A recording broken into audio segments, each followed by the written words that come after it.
My grandfather just passed away and gave me and my brother a watch along with $750, but over the weekend my money was stolen and I need help from you all to figure out who the biggest suspect would be. My grandfather recently passed away, and he left me, 24F, and my brother, 27M, a watch and a tin of cash each.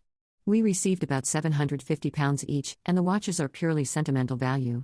I was given the tin with the money on the Saturday afternoon, and was too busy to go to the bank to deposit it, and banks are closed Sunday. Between Saturday afternoon, 14th, and Monday morning, 16th, the cash and the tin were stolen. The tin was put in my bottom drawer on Saturday afternoon, and was not there Monday morning. The issue is that there were a large number of people who had the opportunity to take that money, and I don't know who did it. Seeing as I don't want to drag everybody onto the Jeremy Kyle show, I'm turning to Reddit for suggestions. How do I figure out who took this money? If I have to go to the police, I will, but I would really rather not, seeing as I have no evidence. The suspects are as follows. My brother, Michael. He was at my house on the Saturday afternoon, as we'd both received our inheritances. We hung out for a bit talking about my granddad. He only had 5 minutes in my bedroom alone, but I can't remember if I saw the tin after he left.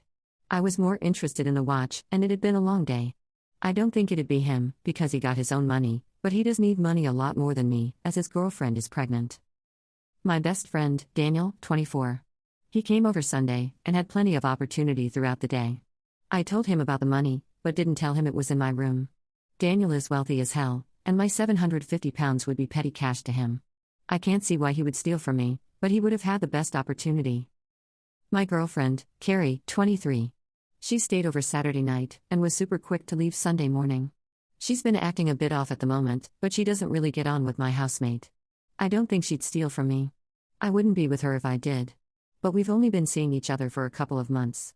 My housemate, Kane, 28. He wasn't in the house until Sunday evening, and his girlfriend was with him, and they both vouch for each other. Kane's a bit weird and has poor boundaries, especially with Carrie, but he's generally pretty honest.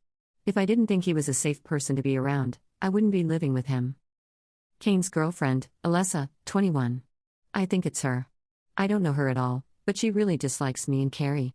But Kane swears up and down that he and Alessa were in each other's sight the whole time, and that she isn't a thief.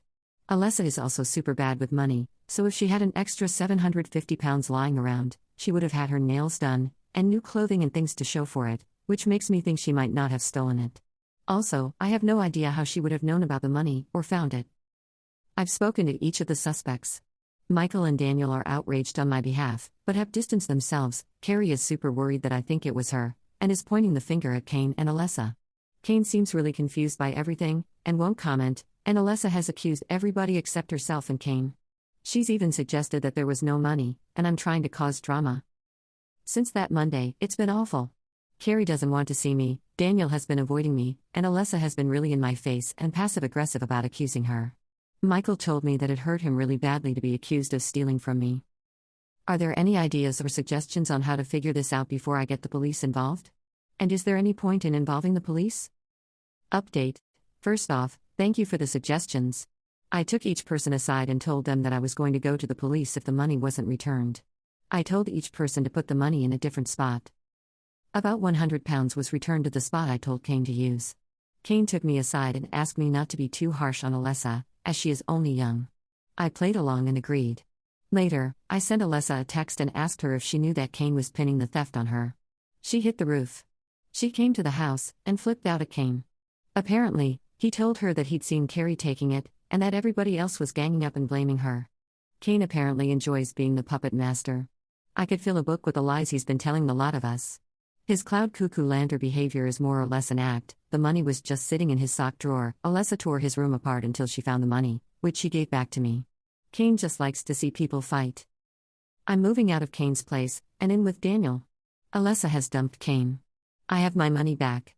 Daniel was never that fazed, so he's forgiven me. Michael is hurt, and Carrie is just relieved that I didn't really think it was her. Probably going to spend this money on fun stuff to do with Daniel, Carrie and Michael to smooth over the justifiably hurt feelings incurred.